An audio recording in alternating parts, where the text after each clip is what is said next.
दोस्तों, आज हम पढ़ेंगे 1857 की क्रांति का पार्ट सेकंड।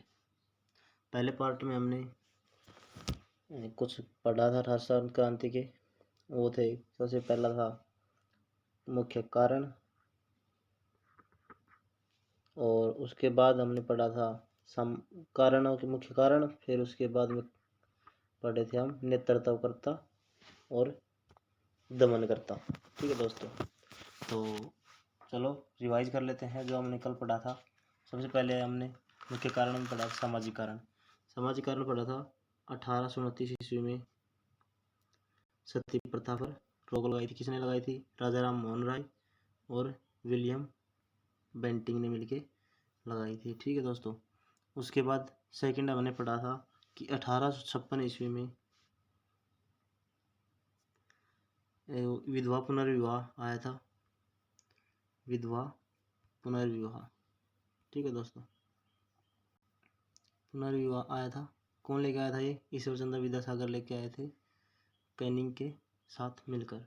ठीक है दोस्तों, उसके बाद में आए थे लैप्स की नीति, जिसे हमने राज्य हड़प नीति के नाम से जानते हैं।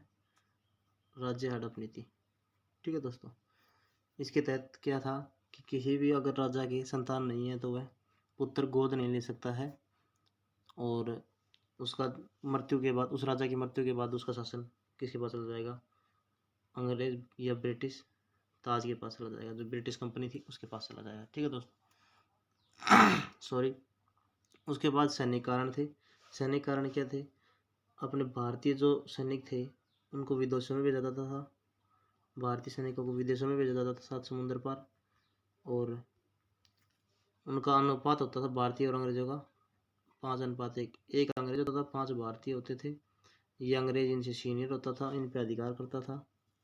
तो ये थे सैनिक कारण। इसके बाद हमने पढ़ा था आर्थिक कारण। आर्थिक कारण क्या थे कि कच्चे माल को यहाँ से लेके जाते थे, ठीक है दोस्तों, और उसकी वस्तुएं बनाकर भारत में ही महंगे दामों में बेच दिया जाता था। ये थे आर्थिक कारण। इसके बाद आते हैं राजनीतिक कारण। राजनीतिक कारण में सबसे पहले आता है बहादुर शाह जफर। बहादुर शाह जफर क्या है? बहादुर शाह जफर की क्या कर दी थी? पेंशन बंद कर दी थी। ठीक है, इसके बाद किसानों के कर में वृद्धि कर दी थी। किसानों के कर में वृद्धि हो जाना, ठीक है दोस्तों। इसके बाद में आता है तत्कालीन कारण। अब तत्कालीन कारण हम सभी को पता है, चर्बी वाले चर्बी वाले कारतूस, ठीक है दोस्तों, चर्बी वाले कारतूस थे। अब कारतूस में क्या था? कारतूस को हम राइफल भी कहते हैं। अब इस राइफल में एक तरफ तो गाय का मांस लगाता था, एक तरफ सूअर का।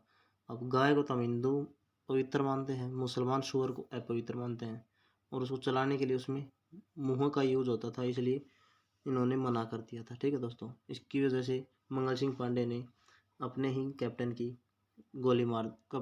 गोली मारकर हत्या कर दी थी 29 मार्च 1857 को। उसके बाद 8 अप्रैल 1857 को उसको फांसी दी थी, और यह है 1857 की क्रांति का पहला शहीद। कौन था दोस्तों? यह मंगल पांडे। ठीक है दोस्तों, पहला शहीद कौन था? मंगल पांडे। और इसके बाद हमने पढ़ा था नेतृत्वकर्ता। तो नेतृत्व किसने किया था? भारत का तो किया था बहादुर शाह जफर ने, और दिल्ली में सैनिकों को किया था बख्त खान ने। झांसी में रानी लक्ष्मीबाई ने किया था। इसका दमन किया था सर रोज ने, और गवर्नर जनरल कैनिंग था। लखनऊ से बेगम हजरत महल ने किया था। लखनऊ को नवाबों का शहर कहा जाता है। लखनऊ के विद्रोह को किसने दबाया था? कैंपबेल ने दबाया था दोस्तों। और हरियाणा जी के पूछे रेवाड़ी से, तो रेवाड़ी से राव तुलाराम ने दबाया था। इसकी मृत्यु के दिन शहीद दिवस होना था हरियाणा, 23 सितंबर को उसकी मृत्यु हुई थी 1863 23 सितंबर को। तो और कानपुर से नाना साहेब ने किया था, और तत्ता टोपे ने किया था ग्वालियर से। बिहार जगदीशपुर का नेतृत्व कुंवर सिंह ने किया था। ये सबसे ज़्यादा अंग्रेजों की संपत्ति को नुकसान पहुंचाया था। अब इसके बाद में सब दोस्तों आज की पढ़ते हैं हम 1857 क्रांति के असफल होने के कारण। असफल होने के कारण अब क्या थे? सबसे पहला कारण था क्रांति समय से पहले शुरू हो गई थी। हमने बताया था 31 मई को शुरू होनी थी, लेकिन उसको शुरू कब कर दिया? 10 मई 1800 1857 को ये शुरू हो जाती है मेरठ से। ठीक है दोस्तों, कहाँ शुरू हुई थी? मेरठ से शुरू हुई। और क्रांति भी अलग अलग समय पे हुई थी, एक साथ शुरू नहीं हुई 10 मई को, कहीं पे 10 मई को होती है, कहीं पे 11 मई को होती है, ऐसे अलग अलग समय पे हुई थी। इसके बाद योग्य नेतृत्व या नेता का अभाव, तो मतलब कहने का अर्थ ये है कि दोस्तों इसमें एक भी योग्य नेता नहीं था।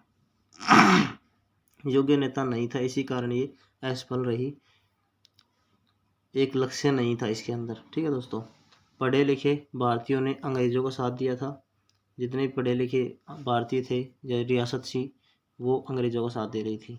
अभी बताया लक्ष्य, एक उद्देश्य या एक लक्ष्य नहीं था। ठीक है दोस्तों, इसके बाद 1857 क्रांति के कुछ कथन बताया था हमने, वो कथन है अंग्रेजों ने इसको सैनिक विद्रोह माना था। ठीक है दोस्तों, वीर सावरकर जी ने प्रथम स्वतंत्रता संग्राम कहा था, ताराचंद ने इसको लिखने का प्रयास किया था, और हमने कहा था कि एक इस क्रांति में एक भी योग्य नेता होता तो यह 1857 में ही आज़ाद होता था भारत। इस किसने कहा था? जॉन लॉरेंस, एक अंग्रेज थे, इन्होंने कहा था। ठीक है दोस्तों, इस क्रांति का प्रतीक कमल का फूल और रोटी थी दोस्तों। इसके बाद आता है इस क्रांति के बाद गवर्नर जनरल को पद को वायसराय बना दिया, और अंतिम और गवर्नर जनरल पहला वायसराय कौन था? लॉर्ड कैनिंग ही थे। ठीक है दोस्तों, इसके बाद नाना साहिब थे, खान बहादुर खां, ये नेपाल चले गए थे विद्रोह को दबाने के बाद या दबने के बाद। 1858 ईस्वी में भारत सरकार अधिनियम आया, इसके तहत अंग्रेजों का शासन समाप्त हो जाता है, अब ब्रिटिश ताज के पास चला जाता है। ठीक है दोस्तों, अंग्रेजों का शासन का मतलब ये हुआ कि जो कंपनी थी वो कंपनी का शासन किसके पास चला गया? ब्रिटिश ताज के पास चला गया। ठीक है दोस्तों, कल हमने एक क्वेश्चन दिया था आपको कि दिल्ली के विद्रोह को सबसे पहले किसने दबाया था हडसन से पहले, तो उसका आंसर ये है कि दिल्ली के विद्रोह को जॉन निकोलसन ने दबाया था हडसन से पहले। ठीक है दोस्तों, ये हो गई आपकी कंप्लीट 1857 क्रांति। तो चलो आज जो हमने पढ़ा उसको फिर से रिवीजन कर लेते हैं फटाफट से। रिवीजन असफल होने के कारण है 1857 का क्रांति समय से पहले शुरू हो गई थी, 10 मई को शुरू हुई थी, 31 मई इसकी निर्धारित तिथि थी, अलग अलग समय पर अलग अलग जगह पर, अलग अलग समय और अलग अलग जगह पर हुई। ठीक है दोस्तों, इसके बाद योग्य नेतृत्व या नेता का अभाव था, इसमें कोई भी योग्य नेता नहीं था, एक उद्देश्य भी नहीं था इसके अंदर, ये करना नहीं, यहाँ पे उद्देश्य नहीं था। ठीक है दोस्तों, पढ़े लिखे भारतीयों ने या पढ़े लिखे रियासतों ने अंग्रेजों का साथ दिया था। सॉरी। इसके बाद आएगा दोस्तों 1857 क्रांति के कथन, अंग्रेजों ने इस क्रांति को सैनिक विद्रोह माना, वीर सावरकर जी ने प्रथम स्वतंत्रता संग्राम माना था, ताराचंद ने लिखने का प्रयास किया था। इसके बाद दोस्तों जॉन लॉरेंस ने कहा था कि अगर इस क्रांति में एक भी योग्य नेता होता तो भारत 1857 में ही आज़ाद हो जाता। इसका प्रतीक पूछा जाता है दोस्तों, इम्पोर्टेंट है ये प्रतीक भी, कमल का फूल और रोटी पूछा जाता है। इस क्रांति के बाद गवर्नर जनरल के पद को वायसराय में बदल दिया, अंतिम गवर्नर जनरल और वायसराय पहला लॉर्ड कैनिंग था। नाना साहब और खान बहादुर खां नेपाल भाग गए थे। ठीक है दोस्तों, 1858 भारत सरकार अधिनियम आया, इसके तहत अंग्रेज शासन समाप्त हो जाता है, अब ब्रिटिश ताज के अधीन हो गया था। दिल्ली के विद्रोह को जॉन निकोलसन ने दबाया था, उसकी मृत्यु के बाद किसने दबाया था? हडसन ने दबाया था। और पूरे भारत का नेतृत्व किसने किया था? बहादुर शाह जफर ने किया था दोस्तों। और पूछे दिल्ली में सैनिकों का, वो किया था बख्त खान ने। ठीक है दोस्तों, नेतृत्व किसने किया था दिल्ली के सैनिकों का? बख्त खान ने। और पूरे भारत का बहादुर शाह जफर को, और बहादुर शाह जफर को मुगल नहीं, हुमायूं के मकबरे से गिरफ्तार किया गया था, और इनको रंगून भेज दिया जाता है। 1862 में इसकी मृत्यु हो गई थी। यही आज का छोटा टॉपिक हमारा। अगर आपको अच्छा लगे तो वीडियो को लाइक करें, कमेंट करें, शेयर करें, और हमारे चैनल पर नए हैं तो चैनल को सब्सक्राइब करें और बेल आइकन को जरूर प्रेस करें ताकि अगली वीडियो का नोटिफिकेशन आपके पास सबसे पहले हो। धन्यवाद दोस्तों, फिर मिलते हैं कल नए टॉपिक के साथ।